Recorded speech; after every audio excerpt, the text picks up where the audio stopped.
ସମସ୍ତ ଅପା ଭାଇଙ୍କୁ ନମସ୍କାର। ସମସ୍ତଙ୍କ ତରଫରୁ ମାଙ୍କ ପାଖରେ ବିନମ୍ର କୃତଜ୍ଞତା। ତାଙ୍କର ହିଁ କୃପାରୁ ଆମେ ତାଙ୍କରି ବାଣୀ ପଠନ ଏବଂ ଅଧ୍ୟୟନ ଆଲୋଚନାର ଅପୂର୍ବ ସୁଯୋଗ ବାରମ୍ବାର ଲାଭ କରୁଛନ୍ତି ଏବଂ ମାଙ୍କର ଜ୍ୟୋତିମାନ ଜ୍ୟୋତିର ଆଲୋକରେ ଆମର ଚେତନା ନିୟମିତ ଭାବରେ କ୍ରମାଗତ ଭାବରେ ଆଲୋକିତ ହେଇ ଚାଲିଛି। ଏ ପୂର୍ବ ସୁଯୋଗ ଆମ ପାଇଁ ଯେଉଁ ଅହେତୁକି କୃପା ମା କରିଛନ୍ତି, ଏଥିପାଇଁ ଆମେ ସବୁବେଳେ ନିରନ୍ତର ତାଙ୍କ ପାଖରେ କୃତଜ୍ଞ ହେବା।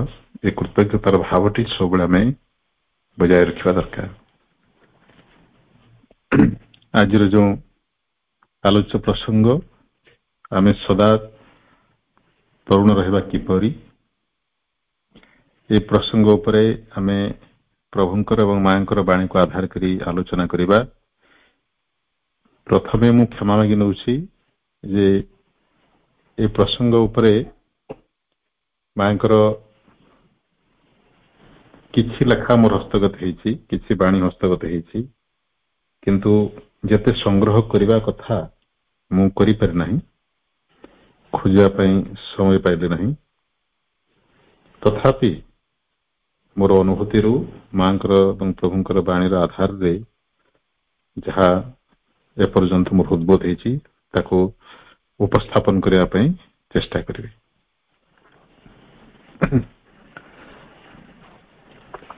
ଏ ଯେଉଁ ତରୁଣ ଶବ୍ଦଟି ଆମେ ବ୍ୟବହାର କରୁ, ସାଧାରଣତଃ ପୂର୍ଣ୍ଣ ଯୌବନ ଅବସ୍ଥା ପ୍ରାପ୍ତ ହେବା ପୂର୍ବରୁ ଏବଂ ଶୈଶବାବସ୍ଥା ଶେଷ ହେବା ପରଠୁ, ଶୈଶବାବସ୍ଥାର ଶେଷରୁ ଆରମ୍ଭ କରି ପୂର୍ଣ୍ଣ ପ୍ରାପ୍ତବୟସ୍କ ହେବା ପୂର୍ବର ସମୟଟା ଆମେ ତରୁଣାବସ୍ଥା ବା ତାରୁଣ୍ୟ ବୋଲିକରି କହୁ। ଇଂରାଜୀରେ ତାକୁ ଟିନ୍ ଏଜ୍ ବୋଲି କୁହାଯାଏ। ଟିନ୍ ଶବ୍ଦର ଅର୍ଥ ହେଉଛି ଯେଉଁ ଇଂରାଜୀରେ ଯେଉଁ ସବୁ ସଂଖ୍ୟା ଗୁଡ଼ିକ ସହିତ ଟିନ୍ ଲାଗିଥାଏ, 13, 14, 15, 19 ପର୍ଯ୍ୟନ୍ତ, ସେ ଟିନେଜ୍ ବୋଲି କୁହାଯାଏ। ଏଟା ଗାଣିତିକ ଭାବରେ, କିନ୍ତୁ ପ୍ରକାରାନ୍ତରେ ସେଇ ପୂର୍ଣ୍ଣ ଯୌବନାବସ୍ଥା ପ୍ରାପ୍ତ ହେବା ପର୍ଯ୍ୟନ୍ତ, ଯେମିତି 24-25 ବର୍ଷ ଯେତେବେଳେ ଜଣେ ବିବାହ କରେ, ସେଇ ବୈବାହିକ ଜୀବନ ଯାପନ କରିବାର ପୂର୍ବାବସ୍ଥା ପର୍ଯ୍ୟନ୍ତ ମଧ୍ୟ ଆମେ ତାରୁଣ୍ୟ ବୋଲି କହିପାରିବା। ତେବେ ତାରୁଣ୍ୟର ଲକ୍ଷଣ ହେଉଛି it is an age of progress. ସେ ଗୋଟେ ପ୍ରଗତିର ସମୟ। ସେ ସମୟରେ ଆମର ସବୁ ପ୍ରକାର ବିକାଶ ଘଟେ। ଆମେ କେବଳ ଶାରୀରିକ ବୃଦ୍ଧି ଓ ବିକାଶକୁ ଯେଉଁ ଗୁରୁତ୍ୱ ଦଉ, ପ୍ରକୃତରେ ସେଟା ଏତେ ଗୁରୁତ୍ୱପୂର୍ଣ୍ଣ ନୁହେଁ। এটা ମଧ୍ୟ ଗୁରୁତ୍ୱପୂର୍ଣ୍ଣ, କିନ୍ତୁ ତାଠୁ ଆହୁରି ଅଧିକ ଗୁରୁତ୍ୱପୂର୍ଣ୍ଣ ହେଉଛି ମାନସିକ ପରିପକ୍ୱତା ଏବଂ ପ୍ରାଣିକ ଚେତନାର ବିକାଶ, ତାର ଶୃଙ୍ଖଳା ଏବଂ ଯଥାର୍ଥ ସଂଗଠନ, ଏସବୁ ଆମର ବୟସ କ୍ରମରେ ଧୀରେ ଧୀରେ ଆସେ।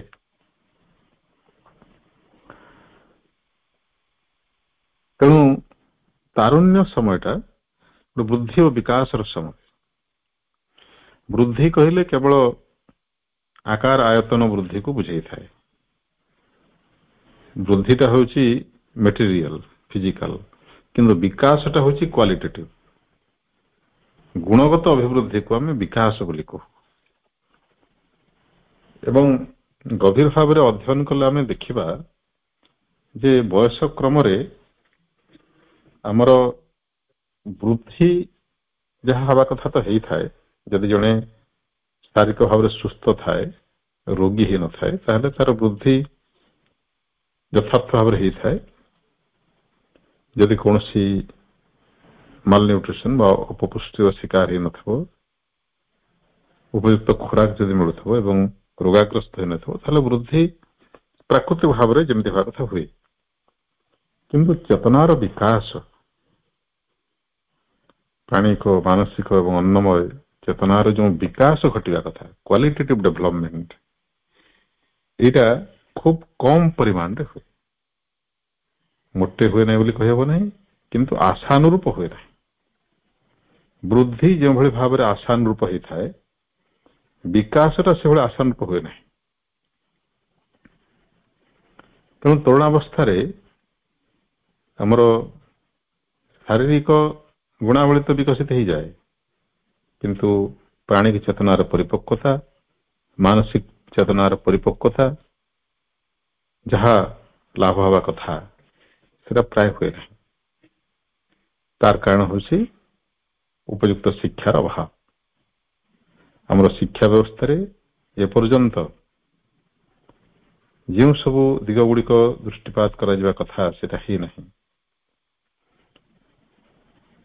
ଆମେ ମାନସିକ ବି ସମ୍ପୂର୍ଣ୍ଣ ନୁହେଁ, ମାନସର କିଛି ଅଂଶ ଯେମିତି ଯୁକ୍ତି ବୁଦ୍ଧି, ହେତୁବୋଧ, ସ୍ମୃତି, ଏସବୁକୁ ଆମେ ଗୁରୁତ୍ୱ ଦଉ ଶିକ୍ଷା ବ୍ୟବସ୍ଥାରେ। ଅନୁଶୀଳନ, ତର୍ଜମା, କଳ୍ପନା ଶକ୍ତି, ଏସବୁ ଉପରେ ଆମେ ବିଶେଷ ଗୁରୁତ୍ୱ ଦେଉନା। ପ୍ରାଣିକ ଚେତନାକୁ ପ୍ରାୟତଃ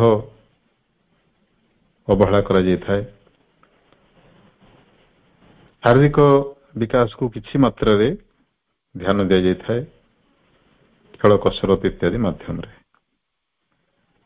ତେଣୁ ଆମର ଚେତନାର ବହୁଳାଂଶ ବିକଶିତ ହୁଏ ନାହିଁ ଏବଂ ବିକଶିତ ହେବା ପୂର୍ବରୁ, ସେଗୁଡ଼ିକ ପରିପକ୍ୱ ହେବା ପୂର୍ବରୁ ଆମେ ବାର୍ଦ୍ଧକ୍ୟରେ ଉପନୀତ ହେଇଯାଉ।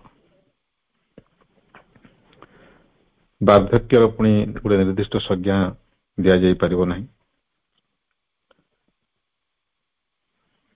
କାହା କାହା କ୍ଷେତ୍ରରେ 40-50 ବର୍ଷରେ ବାର୍ଦ୍ଧକ୍ୟ ଆସିଯାଇପାରେ, କାହାରି କାହାରି କ୍ଷେତ୍ରରେ 60-70, କେହି କେହି 80-90 ବର୍ଷ ପର୍ଯ୍ୟନ୍ତ ମଧ୍ୟ ବାର୍ଦ୍ଧକ୍ୟ ଏବଂ ଜରା ବ୍ୟାଧିର ଶିକାର ହେଇନଥାନ୍ତି। ଶାରୀରିକ ଦୃଷ୍ଟିଟା ମୁଁ କହୁଛି, ମାନସିକ ଏବଂ ପ୍ରାଣିକ କଥା ପୁଣି ଆଲୋଚନା କରିବା। ତେଣୁ ଶରୀରର ସୁସ୍ଥତା ଯିଏ ଯେତେ ଅଧିକ ବଜାୟ ରଖିପାରିଲା, ଯିଏ ଯେତେ ଅଧିକ ଶାରୀରିକ ଶୃଙ୍ଖଳା ଏବଂ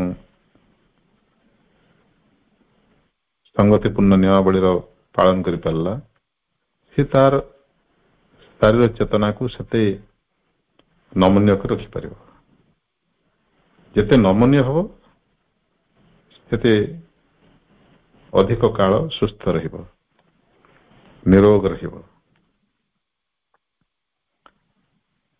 ପ୍ରକୃତରେ ଶରୀରଟା ନଷ୍ଟ ହେଇଯିବାର କାରଣ ହେଉଛି ବା ବୃଦ୍ଧ ହେଇଯିବାର କାରଣ ହେଉଛି ଏ ନମନୀୟତାର ହ୍ରାସ।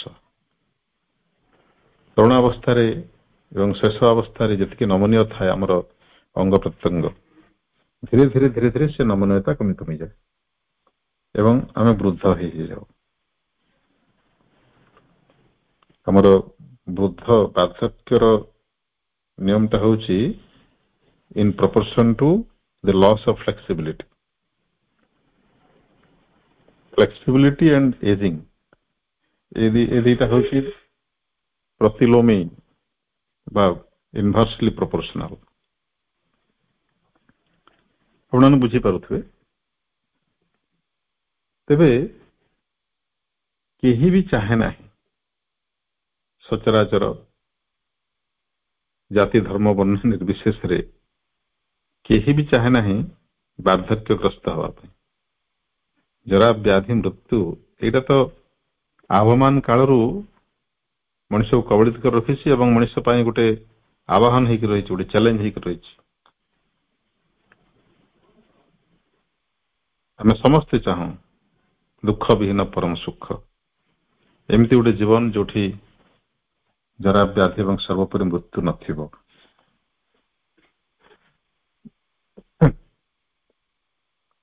କିନ୍ତୁ ସେଟା ସମ୍ଭବ ହୁଏ ନାହିଁ। ଜୀବନ ସଂଗ୍ରାମରେ जुझी जुझी आम हालिया होकर जितेबले बसु एवं पछकू चाहूँ देखु जे समयटा अतिक्रांत हो जाइए आम अनुभव करू बोधे बहुत डेरी हो गला एवं असहाय भाव रे आम मृत्युर शरणागत हो जाऊ तेणु कहीं चाहे ना बुद्ध हाँपाई समस्ते चाहती चिर तारुण्य चिर यौवन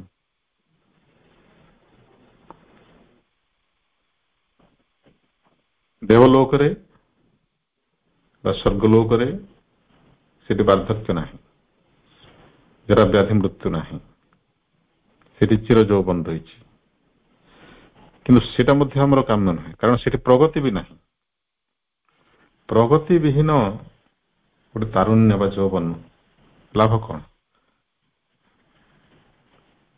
जदि सबुजाक खाद्य मिष्टान्न ही था रसगोल्ला ही था आम कौन भल लगता कि जीवन केवल तारुण्यमय यौवनमय होते आमको भल लगता ना जोटी विकास नहीं वृद्धि और विकास प्रगति ये जो ना से जीवन आमको शुष्क मन हो एवं सेमती जीवन बंचार मध्य किसी लाभ ना ये अपरा प्रकृति अंतर्गत चेतनार गोटे वैशिष्ट्य है जेटा प्रगतिशील विवर्तन प्रक्रिया चली विवर्तन धर्म हूँ प्रगति तेणु प्रगतिशील रहिबाटा हूँ आमर लक्ष्य किंतु आमे चाहूँ ये प्रगति भी चली किंतु तारुण्य बजाय रहिबो एटा केमती संभव हो आम से विषय मांकर बाणी प्रभुंकर बाणी को आधार कर किसी आलोचना करवा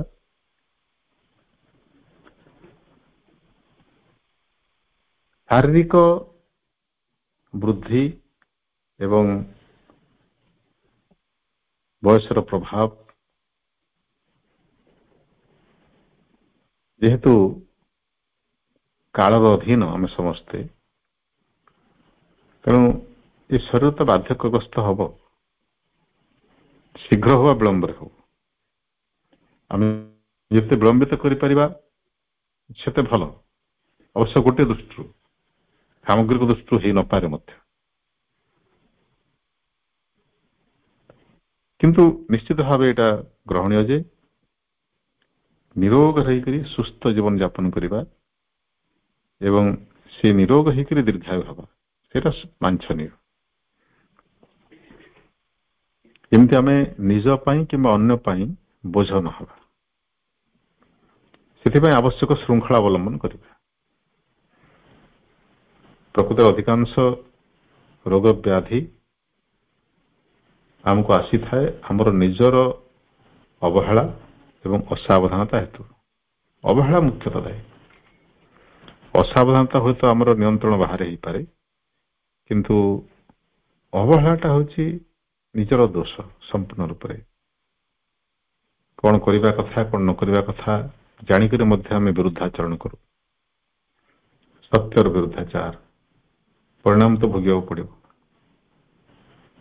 तेणु जड़े जदि सत्यानुरागी हुए चेतनार प्रत्येक स्तर में जदि सत्य अवलंबन करे ताहले से दीर्घ जीवन सुस्थ निरामय जीवन यापन कर सन्देह नहीं किंतु केवल आम सुस्थ होकर बंचापी चाहूना आमर आवश्यक हूँ चेतनागत प्रगति चेतनार नमनीयता ग्रहणशीलता ताहा जेमती बजाय रहिबो एवं तारुण्यर से गोटे बहुत बड़ वैशिष्ट्य शरीरटा जेमती नमनीय थाए मन एवं प्राण चेतना मध्य सेमती नमनीय प्रफुल्लित ग्रहणशील होकर थांती ये अवस्थाटा बजाय रखा दरकार धीरे धीरे ଆମର ଚେତନାର ଅଙ୍ଗ ଗୁଡ଼ିକ କଠିନ ହେଇଯାଏ, ସେମାନେ ନମନୀୟତା ହରେଇ ଦିଅନ୍ତି। ଶରୀର ଯେତେବେଳେ କଠିନ ହେଇଯାଏ ସେ ଆଉ ନମନୀୟ ହୁଏ ନାହିଁ। ଛୋଟ ଦିନେ ଯେମିତି ଯୁଆଡେ ଇଚ୍ଛା ଆମେ ସିଆଡେ ମୁଡି ଦଉଥିଲୁ, ହାତ ଗୋଡ ସବୁ କିଛି ଯେମିତି ଜିମ୍ନାଷ୍ଟ ମାନେ କରିପାରନ୍ତି, ବହୁତ ବର୍ଷ ପର୍ଯ୍ୟନ୍ତ ସେମାନେ ତାଙ୍କର ଅଙ୍ଗ ପ୍ରତ୍ୟଙ୍ଗକୁ ନମନୀୟ ରଖିଥାନ୍ତି ନିୟମିତ ଅଭ୍ୟାସ ଦ୍ୱାରା। ଯେ କେହି ବ୍ୟକ୍ତି ଚାହିଁଲେ ସେଟା କରିପାରିବ। ଯଦିଓ ବ୍ୟକ୍ତିଗତ ପାର୍ଥକ୍ୟ ରହିଛି, ତଥାପି ଜଣେ ବହୁତ ପରିମାଣରେ ନମନୀୟ ରଖିପାରିବ ଅଭ୍ୟାସ ଦ୍ୱାରା, ନିୟମିତ ଅଭ୍ୟାସ ଦ୍ୱାରା। ସେଇଭଳି ଆମର ମନଚେତନା ପ୍ରାଣଚେତନା ନିୟମିତ ଅଭ୍ୟାସ ଭାବରୁ ବା ଉପଯୁକ୍ତ ଅଭ୍ୟାସ ଭାବରୁ କାଳକ୍ରମେ ସେମାନେ ନମନୀୟତା ହରାନ୍ତି ଏବଂ କଠିନ ହେଇଯାଆନ୍ତି। ମନ କଠିନ ହେଇଯିବାର ଅର୍ଥ ହେଉଛି ମାନସିକ ବାର୍ଦ୍ଧକ୍ୟ। ମନ କଠିନ ହେବାର ଲକ୍ଷଣ କଣ? ଦେଖିବେ, ମନ ଯେତିକି କଠିନ ହେଇଯିବ ଜଣେ ସେ ଅନୁପାତରେ କମ ଗ୍ରହଣଶୀଳ ହୁଏ ଏବଂ ଅଧିକ ଜ୍ଞାନୀ ବୋଲି ନିଜକୁ ଦେଖେଇ ହୁଏ। ସେ ଅନ୍ୟମାନଙ୍କର ବିଚାର ବା ଯୁକ୍ତିକୁ କମ ଗ୍ରହଣ କରେ ଏବଂ ନିଜର ଧାରଣା, ନିଜର ମତ, ନିଜର ବିଚାରକୁ ଅନ୍ୟ ଉପରେ ଆରୋପ କରିବା ପାଇଁ ଚେଷ୍ଟା କରେ ଅଧିକରୁ ଅଧିକ। ଏଇଟା ଜଣେ ଯେତେ ବେଶୀ କରିବ ଆମେ ଜାଣିବା ଯେ ସେ ସେତିକି ମାନସିକ ଦୃଷ୍ଟିରୁ ବାର୍ଦ୍ଧକ୍ୟଗ୍ରସ୍ତ ହେଉଛି ବା ବୃଦ୍ଧାବସ୍ଥା ଆଡକୁ ଗତି କରୁଛି। ନିଜର ମତାମତ ଜଣେ ଜାହିର କରିପାରେ, ମାନେ ଉପସ୍ଥାପନ କରିପାରେ, ଆରୋପ କରିବାର ଲକ୍ଷଣଟା ହେଉଛି ବାର୍ଦ୍ଧକ୍ୟ ଲକ୍ଷଣ। ମତ ଦେବାର ଅଧିକାର ସମସ୍ତଙ୍କର ରହିଛି, କିନ୍ତୁ ଅନ୍ୟର ମତକୁ ମଧ୍ୟ ସମ୍ମାନ ଦେବା ଦରକାର। ସେଥିରେ କଣ ସତ୍ୟ ଲୁଚି ରହିଛି ତାକୁ ଅନୁସନ୍ଧାନ କରିବା ଦରକାର। ସେଟା ଜଣେ ଯେତେବେଳେ କରିବ ସେ ବିନମ୍ର ହେଇଯିବ। ଏଇଠି ବର୍ତ୍ତମାନ ଆମର ଚାବିକାଠି ତାରୁଣ୍ୟର, ସେଟା ହଉଛି ବିନମ୍ରତା। ବିନମ୍ରତା ଯାହା ଭିତରେ ଯେତେ ଅଧିକ ଥିବ ସେ ସେତେ ଅଧିକ ଅନ୍ୟର ମତାମତ, ଅନ୍ୟର ବିଚାରକୁ, ଅନ୍ୟର ଧାରଣାକୁ ମଧ୍ୟ ସମ୍ମାନ ଦେବ। ସମ୍ମାନ ଦେବ ତା ଅର୍ଥ ନୁହେଁ ଯେ ଆଖି ବୁଜି ଗ୍ରହଣ କରିବ, ତାକୁ ବିଚାର କରିବ, ଚେତନାର ଗଭୀରରେ ତାକୁ ତର୍ଜମା କରିବ, ବିଚାର କରିବ, ଯେତିକି ଗ୍ରହଣ କରିବା କଥା କରିବ ତାର ବିବେକ ବୁଦ୍ଧି ପ୍ରୟୋଗ କରି। କିନ୍ତୁ କୌଣସି ପରିସ୍ଥିତିରେ କସ୍ମିନ୍ କାଳେ ସେ ଅସହିଷ୍ଣୁ ହବ ନାହିଁ ବା ନିଜର ମତଟି ଗ୍ରାହ୍ୟ ନହେଲା ବୋଲି ଭିତରେ ମନ କଷ୍ଟ କରିବ ନାହିଁ ବା ଚେତନାର କୌଣସି ଅଂଶରେ ସେ କ୍ଲିଷ୍ଟତା ଅନୁଭବ କରିବ ନାହିଁ। ଏ ଯେଉଁ କ୍ଲିଷ୍ଟତାର ଅନୁଭବ ଏଇଟା ଯେତେ ଅଧିକ ହଉଥିବ ଆମର ଚେତନାରେ, ଆମେ ଜାଣିବା ସେତିକି ଅଧିକ ଆମେ ବାର୍ଦ୍ଧକ୍ୟ ଆଡକୁ ଗତି କରୁଛୁ। କିଏ ଜଣେ କଣ ଗୋଟେ କହିଦେଲେ ଆମକୁ ଆଘାତ ଲାଗୁଛି, ଏବେ ବା କିଛି ବର୍ଷ ହେଲା, କିଛି ଦଶନ୍ଧି ହେଲା, କେବେଠୁ ଲାଗୁଛି। ଆମେ ଯଦି ଅତୀତକୁ ଯିବା, ନିଜ ଭିତରକୁ ତର୍ଜମା କରିବା, ଦେଖିବା ଯେ ପ୍ରାୟ ସେଇ ଶେଷ ଅବସ୍ଥା ପାର କରି ତାରୁଣ୍ୟର ଉପନୀତ ହେବା ପରେ ସେ ଟିନେଜରେ ଏଇଟା ଆରମ୍ଭ ହୋଇଛି ଏବଂ ଏଟା ବଢି ବଢି ଚାଲିଛି। ଯଦି ପ୍ରକୃତରେ କାହାରି କଥା ମତେ ଆଘାତ ଦଉଛି, ତାକୁ ଗ୍ରହଣ କରିପାରୁନାହିଁ, ସତର୍କ ହେବା ଦରକାର ଯେ ମୁଁ ମୋର ନମନୀୟତା, ଗ୍ରହଣଶୀଳତା ହରେଇ ବସୁଛି। ଏ ଯୋଉ ଅହଙ୍କାର, ଅଭିମାନ, ନିଜର ବଡପଣିଆକୁ ଜାହିର କରିବାର ଯୋଉ ଆମର ଟେଣ୍ଡେନ୍ସି ନିଜ ଭିତରେ, ଏବଂ ଏ ଯୋଉ ସେଲ୍ଫ ରାଇଟିୟସନେସ, ମୁଁ ଠିକ କରୁଛି ଅନ୍ୟମାନେ ଭୁଲ, ଏବଂ ମୁଁ ସମ୍ମାନର ଯୋଗ୍ୟ, ଅନ୍ୟମାନଙ୍କ ଠାରୁ ସମ୍ମାନ, ନିଜ ପ୍ରତି ଯୋଉ ଖାତିର, ତାର ଆବଶ୍ୟକତା ଅନୁଭବ କରିବା, ଏଗୁଡାକ ପ୍ରକୃତରେ ଯୋଗ ମାର୍ଗରେ ସାଧନା ମାର୍ଗରେ ପ୍ରବଳ ବିରୋଧୀ ଏବଂ ଏଇଗୁଡିକ ହିଁ ଆମର ଚେତନାର ବାର୍ଦ୍ଧକ୍ୟକୁ ଡାକି ଆଣନ୍ତି। ଯେ ଯଥାର୍ଥ ସାଧକ ଯେ ଯୋଗୀ ସେ ଶାରୀରିକ ଦୃଷ୍ଟିରୁ ବାର୍ଦ୍ଧକ୍ୟଗ୍ରସ୍ତ ହେଇପାରେ, କିନ୍ତୁ ଚେତନାର ଅନ୍ୟ ଅଂଶ ଗୁଡିକରେ ସେ କେବେ ବି ବାର୍ଦ୍ଧକ୍ୟଗ୍ରସ୍ତ ହେବ ନାହିଁ।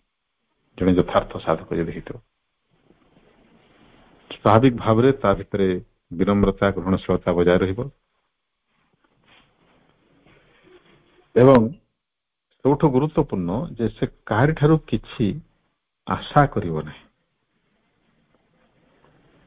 ସମ୍ମାନ ତ ଦୂରର କଥା, ଅନ୍ୟମାନଙ୍କଠାରୁ କିଛି ସେବା ବା କିଛି କର୍ତ୍ତବ୍ୟ ପ୍ରାଣତା କୌଣସି ପ୍ରକାର ପ୍ରତ୍ୟାଶା ନିଜ ପରିବେଶରୁ ଜଣେ ସାଧକ କେବେ କରେ ନାହିଁ।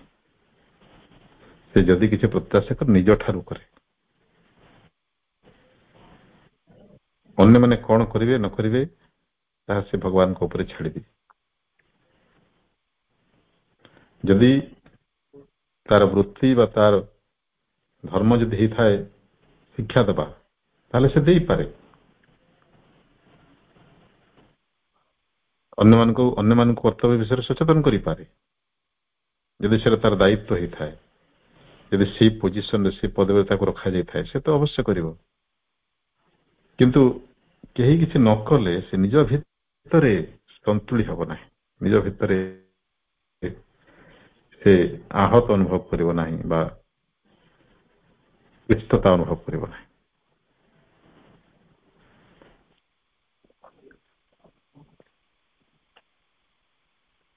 ଏବଂ ସବୁବେଳେ ସେ ଏଇ ମନୋଭାବଟି ରଖିବ ଯେ ତାର ବହୁତ କିଛି ଶିଖିବାର ଅଛି, ବହୁତ କିଛି ଜାଣିବାର ଅଛି, ବହୁତ କିଛି କରିବାର ଅଛି। ସବୁବେଳେ ଗୋଟେ ଉଜ୍ଜଳ ଆଶାକୁ ସମ୍ମୁଖରେ ରଖି ସେ ଆଗେଇ ଚାଲିଥିବ। ସେଭଳି ବ୍ୟକ୍ତି ଜୀବନରେ କେବେ ବୋର ହୁଏ ନାହିଁ। ବୋରଡମ, ଆପଣ ବୁଝୁଛନ୍ତି ବୋର ଶବ୍ଦଟା, ଏହାର ଓଡିଆ କଣ ହବ ମୁଁ ହଠାତ୍ କହିପାରୁନି, ମୋର ମନେ ପଡୁନାହିଁ। ଏଇ ଯୋଉ ବୋରଡମ ଗୋଟେ ଶବ୍ଦ, ଏଇଟା ହଉଛି ଚେତନାଗତ ବାର୍ଦ୍ଧକ୍ୟର ଲକ୍ଷଣ। ବାର୍ଦ୍ଧକ୍ୟ ଆମେ ଏ ଅର୍ଥରେ ବୁଝିବା ଯେତେବେଳେ ପ୍ରଗତିଟା ବନ୍ଦ ହେଇଯାଏ ସେଇ ସମୟରେ ଆମେ ବାର୍ଦ୍ଧକ୍ୟଗ୍ରସ୍ତ ହେବା ଆରମ୍ଭ କରୁ। The moment we stop progressing, we begin to grow old, we start aging. ଏଇଟା ବହୁତ ଗୁରୁତ୍ୱପୂର୍ଣ୍ଣ ଏବଂ ମାଙ୍କର ଅନେକ ବାଣୀ ଅଛି ଏ ସମ୍ପର୍କରେ। ଆପଣମାନେ ଯୋଉମାନେ ଶିକ୍ଷା ପ୍ରସଙ୍ଗ ପଢିଛନ୍ତି ଭଲ୍ୟୁମ 12 ପ୍ରାୟ ସମସ୍ତେ ପଢିଥିବେ, ନିଶ୍ଚୟ ଏ ବାଣୀ ଗୁଡା ମନେ ଥିବ। ମା କହିଛନ୍ତି ଯେତେବେଳେ ବି ତୁମେ ବୋରଡମ ଅନୁଭବ କରୁଛ ନିଜ ଭିତରେ, ତମକୁ ଲାଗୁଛି ଯେମିତି ପରିବେଶଟା ନିରସ ହେଇଯାଇଛି, ନିଷ୍କ୍ରିୟ ହେଇଯାଇଛି, ଆମେ ପ୍ରାୟ ଯେତେବେଳେ ବୋର୍ଡ ଫିଲ୍ କରୁ ଯେତେବେଳେ ଆମ ପାଖରେ କରିବା ପାଇଁ କିଛି ନଥାଏ କିମ୍ବା ଆମକୁ ପରିବେଶଟା ମାନ୍ଦା ମାନ୍ଦା ଲାଗେ, ପରିବେଶରେ ଆମ ପାଇଁ କୌଣସି ଏମିତି ଖୋରାକ ନଥାଏ ଯାହା ଆମକୁ ଟିକେ ଉଲ୍ଲସିତ କରିବ, ଏକ୍ସାଇଟେଡ କରିବ ବା କିଛି ଆମୋଦ ପ୍ରମୋଦ ନିଶ୍ଚିତ ଭାବରେ ନିମ୍ନ ଚେତନାର ଅବସ୍ଥା, ଆନନ୍ଦର ବିକୃତ ଅଂଶ, ସେଗୁଡା ବିକୃତ ଅବସ୍ଥା। ସେଇଟା ମଧ୍ୟ ଯେତେବେଳେ ପରିବେଶ ଆମକୁ ମିଳେ ନାହିଁ ସେତେବେଳେ ଆମକୁ ବୋର ଲାଗେ ଏବଂ ତାର ଯେତେବେଳେ ଗୋଟେ ଅତି ଗମ୍ଭୀର ଅବସ୍ଥା ବା ଗଭୀର ଅବସନ୍ନ ଅବସ୍ଥା ଆସେ, ଆମେ ସେତେବେଳେ ଅବସାଦଗ୍ରସ୍ତ ହେଇଯାଉ, ଡିପ୍ରେସଡ ହେଇଯାଉ। ସେଟା ଆହୁରି ମାରାତ୍ମକ ଅବସ୍ଥା। କିନ୍ତୁ ଯେକୌଣସି କାରଣରୁ ଆମ ଭିତରେ ଏଇ ଅବସନ୍ନତା ବା ବୋରଡମ ପ୍ରକାଶିତ ହଉନା କାହିଁକି ଆମେ ସଚେତନ ହେବା ଦରକାର ଯେଟା ହଉଛି ପ୍ରଗତିହୀନତା, ତାରୁଣ୍ୟର ହାନି ଏବଂ ବାର୍ଦ୍ଧକ୍ୟ ଆଡକୁ ଯାତ୍ରା। ସଚେତନ ହେଇଯିବା ଦରକାର। ଯଥାର୍ଥ ସାଧକ ଜୀବନରେ କେବେ ବୋର୍ଡ ଫିଲ୍ କରିବ ନାହିଁ। ଆମକୁ ଖେଳିବା ପାଇଁ ସାଙ୍ଗ ନ ମିଳିଲେ ଆମକୁ ବୋର ଲାଗୁଛି, କରିବା ପାଇଁ କିଛି କାମ ନଥିଲେ ଆମକୁ ବୋର ଲାଗୁଛି। ଏଇଟା ତ ଆପଣମାନେ ବିଶ୍ୱାସ କରନ୍ତୁ, ମୋ ଜୀବନରେ ବୋର୍ଡମ୍ କଣ ମୁଁ ଜାଣିନାହିଁ, ଅନୁଭବ କରିନାହିଁ ଏପର୍ଯ୍ୟନ୍ତ। ବହୁ ବର୍ଷ ପର୍ଯ୍ୟନ୍ତ ମୋ ପାଖରେ ଟିଭି ମଧ୍ୟ ନଥିଲା। ଦୀର୍ଘ ବର୍ଷ ମୁଁ ବାହାରେ ରହିଛି, ଏକୁଟିଆ ରହିଛି ଚାକିରି କାଳରେ। ମୋ ସାଙ୍ଗମାନେ ଯେତେବେଳେ ମୋ ଘରକୁ ଆସନ୍ତି ଆଶ୍ଚର୍ଯ୍ୟ ହୁଅନ୍ତି, କାରଣ ମୋ ପାଖରେ ଟିଭି ନଥିଲା। ସେମାନେ କହନ୍ତି ତମର ସମୟ କେମିତି କଟୁଛି, how do you pass your time, your leisure. ମୁଁ କହେ ଭାଇ ମୋର ଯେତିକି କାମ ଅଛି ସବୁବେଳେ ମୋର କାମ ବାକିଆ ରହୁଛି, ମୁଁ ସମୟ କୋଉଠୁ ପାଉଛି ଯେ ଟିଭି ଦେଖିବି ବା ବୋର୍ଡ ଫିଲ୍ କରିବି। ମୁଁ ତ ସବୁବେଳେ ଏନଗେଜ୍ଡ। ଆଉ ବିଶ୍ୱାସ କରନ୍ତୁ ମୋର ଏବେ ମଧ୍ୟ ସବୁବେଳେ କାମ ବାକିଆ ରହିଥାଉଛି। ଘରୋଇ କାମ ହଉ, ଅଫିସ କାମ ହଉ ଏବଂ ଏଇ ଆଧ୍ୟାତ୍ମିକ ବିକାଶ ପାଇଁ ଉଦ୍ଦିଷ୍ଟ ଯେଉଁ ସାଧନାଗତ କାର୍ଯ୍ୟକ୍ରମ ସବୁବେଳେ ମୋର ବାକି ଅଛି, ମୋର ଟାର୍ଗେଟ ଅଛି, ମୋର ଲିଷ୍ଟ ସବୁବେଳେ ରହିଛି ଯେ ଏଇଟା କରିବାର ଅଛି, ଏଇଟା କରିବାର ଅଛି, ଏଇଟା କରିବାର ଅଛି। ଜୀବନଟା ତ ବହୁତ ଛୋଟ ପଡିଯାଉଛି, ଯେତିକି କରିବାର ଅଛି ସେ ତୁଳନାରେ ସମୟ କାହିଁ। ଯଦି ସମୟର ଘୋର ଅଭାବ ହଉଛି ତାହେଲେ ବୋର୍ଡ ହବା ପାଇଁ ପୁଣି ସମୟ କୋଉଠୁ ଆସିବ। ଏଇଟା ମତେ ହସ ଲାଗେ, ମତେ ଆଶ୍ଚର୍ଯ୍ୟ ଲାଗେ ପ୍ରକୃତରେ। ଯୋଉମାନେ ବୋର୍ଡ ହୁଅନ୍ତି କେମିତି ତାଙ୍କ ପାଖରେ କାମ ନାହିଁ ଯେ ବୋର୍ଡ ହବା ପାଇଁ ସମୟ ମିଳୁଛି, ଏବଂ ସେ ସମୟକୁ କାଟିବା ପାଇଁ ସେମାନେ ଚାହୁଁଛନ୍ତି। ପାସ୍ ଟାଇମ୍ ବୋଲି ଗୋଟେ ଶବ୍ଦ ପ୍ରଚଳିତ ହେଇଛି ସେଥିପାଇଁ। ମାନେ ସତେ ଯେମିତି ସମୟଟା ଅଟକି ଯାଉଛି ତାଙ୍କ ପାଇଁ, ଯେ ଠେଲିକରି ପାର କରିବାକୁ ପଡୁଛି। କେହି କେହି କିଛି ନ ପାଇଲେ କୁଆଡେ ଯାଇକରି ଖିଆ ପିଆ କରନ୍ତି, ଟାଇମ ପାସ୍। କେହି କେହି ଡିଆଁ ଡେଇଁ ନଚାନଚି କରନ୍ତି ବିଭିନ୍ନ କ୍ଲବ ବାର ଇତ୍ୟାଦିକୁ ଯାଇକରି। ଏଭଳି ଭାବରେ ସେମାନେ ଅବସନ୍ନତା ବା ବୋର୍ଡମରୁ ମୁକ୍ତ ହେବା ପାଇଁ, ମୁକ୍ତି ପାଇବା ପାଇଁ ଚାହାନ୍ତି, ଚେଷ୍ଟା କରନ୍ତି। ଏସବୁ ବିଡ଼ମ୍ବନା, ଏଟା ଅତି ଦୁର୍ଭାଗ୍ୟଜନକ ଅବସ୍ଥା। ଏହାର ସ୍ପଷ୍ଟ ଇଣ୍ଡିକେସନ ହଉଛି ଯେ ବିକାଶଶୀଳ ଚେତନାଟି ଧୀରେ ଧୀରେ ଦୁର୍ବଳ ହେଇଯାଉଛି, ଚେତନାର ବିକାଶ ଘଟୁନାହିଁ। ସେଥିପାଇଁ ସେ ଏଭଳି ଅନୁଭବ କରୁଛି ବୋର୍ଡମ୍।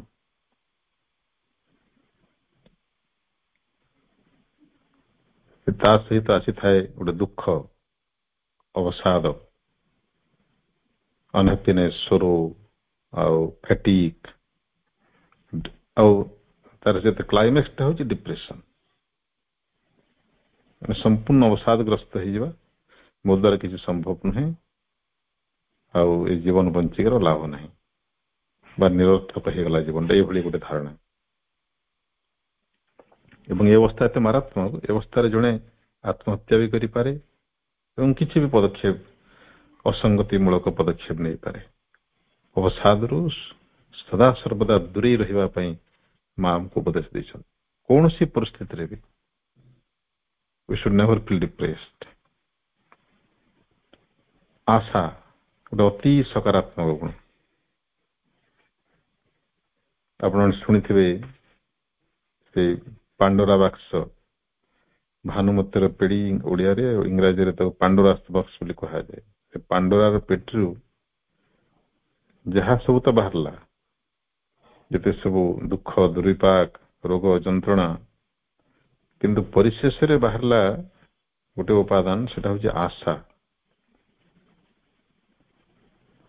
ଅର୍ଥ ହଉଛି ଏ ସକଳ ପରିସ୍ଥିତିରେ ଯେତେ ସବୁ ଅଭାବ ଅନାଟନ ଦୁଃଖ ଏବଂ ବାଧା ବିଘ୍ନ ଜୀବନର ଯାବତ ଜଟିଳତା ଆମେ ସାମ୍ନା କରୁଛୁ, ତା ସତ୍ତ୍ୱେ ଯାହା ଆମକୁ ଜୀବନ ସହିତ ବାନ୍ଧି ରଖେ ଏବଂ ସେଇ ଅନ୍ଧକାର ଭିତରେ ଗୋଟେ ପ୍ରଦୀପ ଆମକୁ ଦେଖାଏ, ସେଟା ହଉଛି ଆଶା। ଆଶାର କିରଣ, ଆଶାର ପ୍ରଦୀପ। ଏଇଟା ସବୁବେଳେ ସକାରାତ୍ମକ, ପଜିଟିଭ।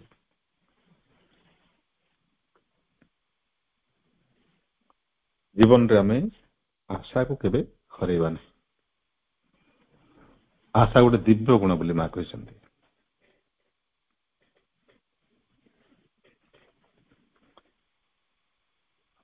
ତାପରେ ଆଉ ଗୋଟେ ଉପଦେଶ ଆମକୁ ମା ଦେଇଛନ୍ତି,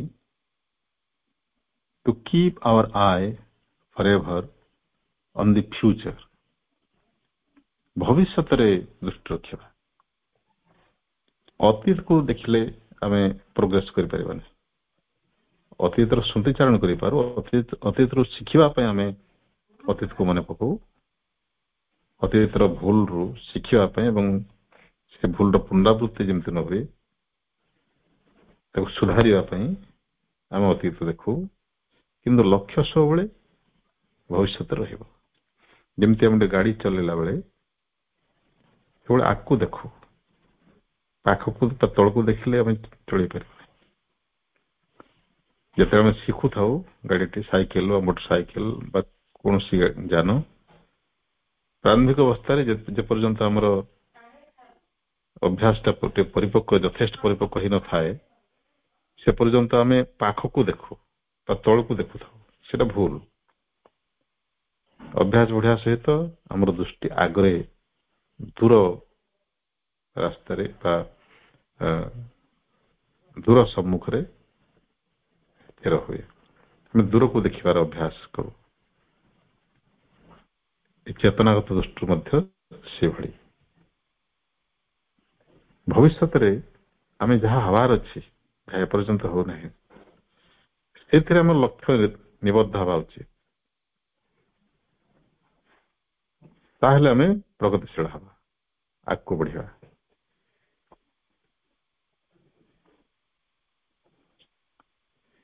ଏବଂ ସବୁବେଳେ ଆମ ଭିତରେ ଗୋଟେ ବଜାୟ ରହିବ ୱିଲିଂନେସ୍ ଟୁ ଲର୍ନ। ମୋର ଆହୁରି ଶିଖିବାର ଅଛି।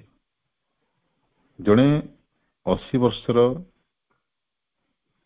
ବୃଦ୍ଧ ବା ଯୁବକ, କିଏ କହିପାରିବ? 80 ବର୍ଷର ଯୁବକ ମଧ୍ୟ ହେଇପାରେ।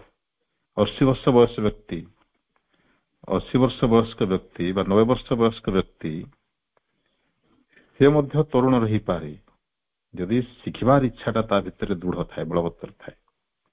ସେଇ ବୟସରେ ଜଣେ ବାଦ୍ୟଯନ୍ତ୍ର ବଜାଇବା ମଧ୍ୟ ଶିଖିପାରେ, ଜଣେ କିଛି କବିତା ଲେଖିବା ଅଭ୍ୟାସ କରିପାରେ, କିମ୍ବା ଅନ୍ୟ କୌଣସି ସୃଜନାତ୍ମକ କଳାର ବିକାଶ କରିବା ପାଇଁ ସେ ସଂକଳ୍ପବଦ୍ଧ ହେଇପାରେ।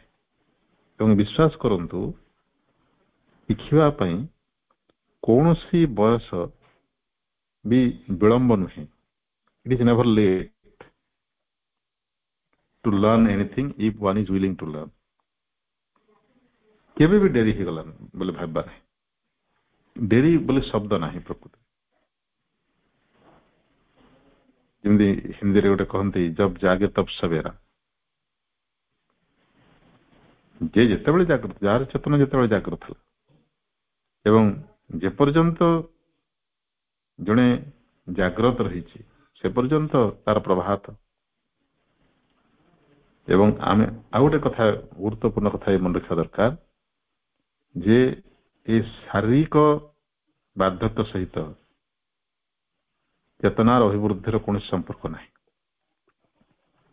ଶରୀର ତ ନଷ୍ଟ ହବ ଦିନେ, ଆମେ ମୃତ୍ୟୁ କବଳିତ ହେବା, କିନ୍ତୁ ବିକାଶ ଧାରା ଅକ୍ଷୁଣ୍ଣ ରହିଥିବ। ଏବଂ ଏଇ ଜନ୍ମରେ ଆମେ ଯୋଉଠୁ ଛାଡିଥିବା, ପରଜନ୍ମରେ ଆମେ ସେଇଠୁ ହିଁ ଆରମ୍ଭ କରିବା, ଏଇଟା ନିଶ୍ଚିତ। ଏଇଟା ହେଉଛି ପୁନର୍ଜନ୍ମର ସିଦ୍ଧାନ୍ତ। ତେଣୁ ଡେରି ହେଇଗଲା ବୋଲି କାହିଁ ଭାବବା, ଏଟା ତ କଣ୍ଟିନ୍ୟୁଟି। ଏଇ ଶରୀର ନହେଲେ ଆଉ ଗୋଟେ ନୂତନ ଶରୀର, ଅଧିକ ଗ୍ରହଣଶୀଳ ଶରୀର ନେଇକରି ଆମେ ପୁଣି ସେ ଯାତ୍ରା ଆରମ୍ଭ କରିବା ଆମେ ଯୋଉଠୁ ଛାଡିଥିବା। ତେଣୁ ଚେତନାର ବିକାଶ ଚିରନ୍ତନ, ବିବର୍ତ୍ତନ ଧାରା ଅବ୍ୟାହତ ରହିଥିବ। ତେଣୁ ସେଇ ପ୍ରଗତିଶୀଳ ମନୋଭାବଟା, ଗ୍ରହଣଶୀଳ ମନୋଭାବ, ସବୁବେଳେ ଶିଖିବାର ମନୋଭାବଟି ଆମ ଭିତରେ ବଜାୟ ରହୁ। ମାଙ୍କର ଗୋଟେ ବାଣୀ ଅଛି, to be young is to live in the future.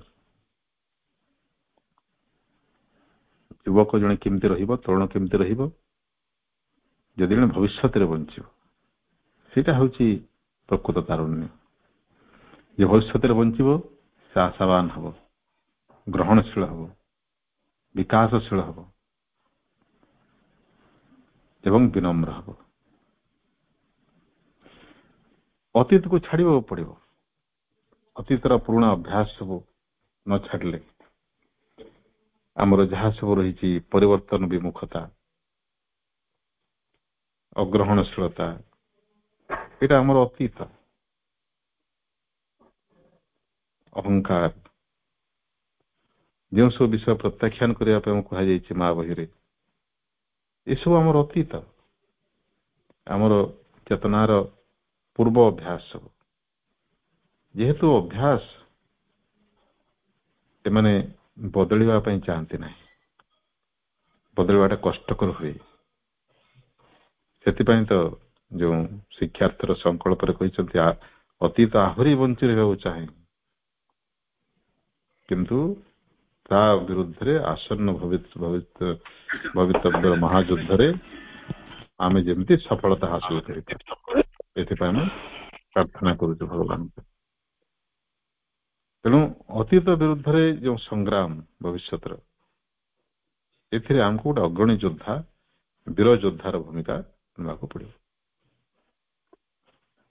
Two be young is to be always ready to give up what we are in order to become what we must be। ଆମେ ବର୍ତ୍ତମାନ ପର୍ଯ୍ୟନ୍ତ ଯାହା ଅଟୁ ବା ଯାହା ହେଇଛୁ, ତାକୁ ଛାଡିବା ପାଇଁ ସଦା ପ୍ରସ୍ତୁତ ରହିବା। ଏଇଟା ହଉଛି ତାରୁଣ୍ୟର ଲକ୍ଷ୍ୟ। କାହିଁକି ନା ଯାହା ଆମେ ଅଟୁ ବା ଯାହା ହେଇଛୁ ଏପର୍ଯ୍ୟନ୍ତ, ତାକୁ ଛାଡିଲେ ଯାଇକରି ଆମେ ଯାହା ହେବା କଥା ତାହା ହେଇପାରିବ। ଆଉ ଗୋଟେ ବହୁତ ସୁନ୍ଦର ବାଣୀ ମାଙ୍କର ଏଟା କହିକରି ଶେଷ କରିବା, to be young is never to accept the irreparable। to be young is never to accept the irreparable। irreparable ମାନେ ଯାହାକୁ କେବେ ରିପେୟାର କରି ହୁଏ ନାହିଁ। ମାନେ ଯେଉଁ ଜିନିଷଟା ଭାଙ୍ଗି ଯାଇଛି ତାକୁ ଯଦି ସଜାଡି ହୁଏ ନାହିଁ, ସଜାଡିବାର ସମ୍ଭାବନା ଯଦି ସେଠି ନାହିଁ, ଆମେ ତାକୁ କହୁ irreparable। କୌଣସି ଜିନିଷ, ଚେତନାର ଗୋଟେ ଅବସ୍ଥା ହଉ, କୌଣସି ବସ୍ତୁ ହଉ, ସମ୍ପର୍କ ହଉ, ଯାହା କିଛି ଯଦି ଭାଙ୍ଗି ଯାଇଛି, ତାହା ଆଉ କେବେ ସଜାଡି ହବ ନାହିଁ ବୋଲି ଆମେ ଯଦି ଗ୍ରହଣ କରିଦେଲେ, ତାହେଲେ ସେଇଠି ଆମର ୟୁଥଫୁଲନେସଟା ଶେଷ ହେଇଗଲା, ତାରୁଣ୍ୟ ସେଠି ନଷ୍ଟ ହେଇଗଲା। ଅର୍ଥାତ ଜୀବନରେ, ଦୁନିଆରେ ଏମିତି କୌଣସି ଜିନିଷ ନାହିଁ ଯାହାକି ରିପେୟାରେବୁଲ ନାହିଁ। Everything is repairable. ସେଇଟା ଯଦି ଆମେ ଗ୍ରହଣ କରିବା, we can remain young forever। ଆମେ ସଦା ତରୁଣ ରହିପାରିବା। ଆମେ ଯେଉଁ କହୁ ତା ସହିତ ମୋର ସମ୍ପର୍କ ଛିନ୍ନ ହେଇଗଲା, ଆଉ କେବେ ତା ସହିତ ମୁଁ କଥାବାର୍ତ୍ତା ହେବି ନାହିଁ, ସମ୍ପର୍କ ରଖିବି ନାହିଁ, ଅମୁକ ବ୍ୟକ୍ତି ମୋ ଜୀବନରେ କେବେ ଆସିବ ନାହିଁ, ଅମୁକ ଜାଗାକୁ ମୁଁ କେବେ ଯିବି ନାହିଁ, ଏମିତି ଯୋଉ ଆମେ ସଂକଳ୍ପ କରିଦେବୁ, ଭୁଲଟି ସେଇଠି ରହିଯାଏ। ଆମେ ଧରି ନେବୁ ଯେ ସେଟା ଆଉ ରିପେୟାରେବୁଲ ନୁହେଁ ବୋଲି। ଜୀବନର ଯେକୌଣସି କ୍ଷତି, କାରଣ ଲାଭ କ୍ଷତି ଲାଗିଛି ଏଇ ସାଧାରଣ ଜୀବନରେ, ଯେକୌଣସି କ୍ଷତି ବି ଅପୂରଣୀୟ ବା ତାକୁ କମ୍ପେନସେଟ କରି ନହେବା ଭଳି ନୁହେଁ। ଯେକୌଣସି ଅବସ୍ଥାରେ ଜଣେ ନିଜର ବିକାଶ ପାଇଁ ପ୍ରଗତି ପାଇଁ ଗୋଟେ କାରଣଟେ ଖୋଜିକିରି ପାଇପାରେ ଯଦି ତାର ମନୋଭାବଟି ଯଥାର୍ଥ ରହିଥିବ, ଯଦି ତାର ଏଟିଚ୍ୟୁଡଟା ଯଥାର୍ଥ ରହିଥିବ। ତେଣୁ ପ୍ରକୃତରେ ସବୁ ନିର୍ଭର କରୁଛି ଆମର ମନୋଭାବ ଉପରେ, ଆମର ଏଟିଚ୍ୟୁଡ ଉପରେ। ସେଟା ହଉଛି ତାରୁଣ୍ୟର ରହସ୍ୟ। ଆମର ମନୋଭାବଟି ଯଦି ସବୁବେଳେ ସକାରାତ୍ମକ ରହିଥିବ, ଗ୍ରହଣଶୀଳ ରହିଥିବ, ଆମେ ଯଦି ଜୀବନରେ ପ୍ରତ୍ୟେକ ମୁହୂର୍ତ୍ତରେ ସୌନ୍ଦର୍ଯ୍ୟ, ମାଧୁର୍ଯ୍ୟ, ଆନନ୍ଦ, ଆଲୋକ, ପ୍ରଗତି ଏସବୁ ଗୁଣ ଅବସ୍ଥା ପ୍ରତି ଆସ୍ପୃହାଶୀଳ ରହିଥିବା,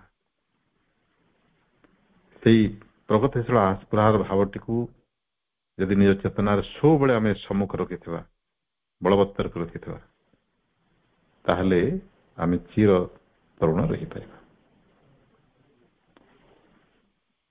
ତେଣୁ ଆଜିର ଆଲୋଚନାରେ ମୋ ତରଫରୁ ଏତିକି। ମାଙ୍କର ବାଣୀ ଏବଂ ପ୍ରଭୁଙ୍କର ବାଣୀକୁ ଆଧାର କରି ଯାହା ମୋର ଉଦ୍ବୋଧ ହେଇଛି ଆପଣଙ୍କ ପାଖରେ ଉପସ୍ଥାପନ କଲି। ସମୟକୁ ସମ୍ମାନ ଜଣାଇ ବର୍ତ୍ତମାନ ଆଲୋଚନାକୁ ବିରାମ ଦେବା। ସମସ୍ତ ଭାଇଙ୍କୁ ମୋର ଆନ୍ତରିକ ପ୍ରଣାମ, ଧନ୍ୟବାଦ ଜଣାଇ ମାଙ୍କ ପାଖରେ ସମସ୍ତଙ୍କ ତରଫରୁ ବିନମ୍ର କୃତଜ୍ଞତା ନିବେଦନ କରୁଅଛି। ବନ୍ଦେ ମାତରମ୍।